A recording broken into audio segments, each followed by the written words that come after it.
Welcome to Empty Suit News. I'm your host, Ben Lyon. Now, let's make some news. Let's take a look at the disaster in Ohio. Not that disaster. I'm talking about the train derailment in East Palestine, Ohio. Now, the derailment happened in February and it spilled a bunch of toxic chemicals in the city. Now, a CDC team went there a couple months after the derailment to clean it up, and they all got sick. But a month or so before that, the EPA said everything was fine. There was nothing wrong. The citizens there have been complaining, but nobody will listen to them. The government says, nothing to see here. Everything is safe. Meanwhile, in East Palestine. But really, the Biden administration says it is fine. And you know, they should be the expert on train wrecks. I mean, the whole Biden administration is a train wreck. Bud Light sales are down, down, down. Sales are falling more than Joe Biden on the steps of Air Force One.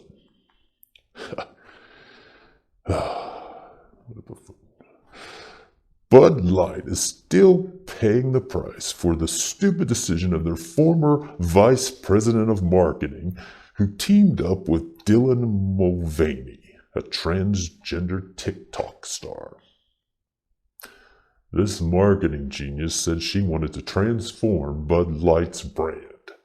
So Bud Light went to someone who was changing his brand. Bud Light's longtime customers are upset, and Bud Light is confused by this. Talk about not knowing your customer base. What is happening to America? Remember when Bud Light had good ad campaigns? You remember Spud McKenzie, the Clydesdales, those frogs, the Real Men of Genius commercials? Oh, and the Budweiser girls. We went from this to this. This genius marketer said Bud Light needed to attract younger drinkers. Okay, that's probably true. But do you think that every young person agrees with the trans movement? I mean, do you think a bunch of young guys are going to see this picture and think, oh, I got to start drinking me some Bud Light? But you know, the woke madness won't stop. Nike has Dylan Mulvaney pushing its sports bras.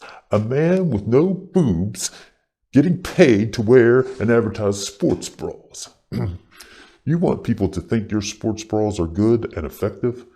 Get Dolly Parton to market them. Or maybe just any real woman with boobs. Speaking of boobs. We hold these truths to be self-evident. All men and women created by you know the thing. Some motivating words from our president there. Our final story takes us to the WNBA. WNBA coach Becky Hammon is being suspended without pay for 2 games because of comments she made about a player's pregnancy. To make up for the paycheck she will be missing during her suspension, she's picking up a couple of shifts at McDonald's. Well, that'll do it for this episode of Empty Suit News. Until next time, good day or good night.